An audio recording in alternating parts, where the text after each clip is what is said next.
تو میرے بھائیو دوستو، آج کے نعت خوان بھی اللہ کے نبی کی تعریف بیان کرتے ہیں، تو میرا اللہ بھی قرآن میں اپنے نبی کی نعت بیان کر رہا ہے۔ اللہ فرما رہا ہے یاسین والقرآن الحکیم انک لمن المرسلین علی صراط مستقیم تنزیل العزیز الرحیم لتنذر قوما ما انذر آباؤهم فهم غافلون ما كان محمد نبا أحد من رجالكم ولكن رسول الله وخاتم النبيين وكان الله بكل شيء عليما محمد رسول الله والذين معه أشداء على الكفار رحماء بينهم تراهم ركعا سجدا يبتغون فضلا من الله ورضوانا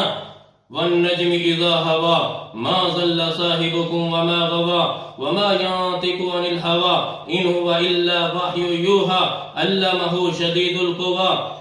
ذو مرة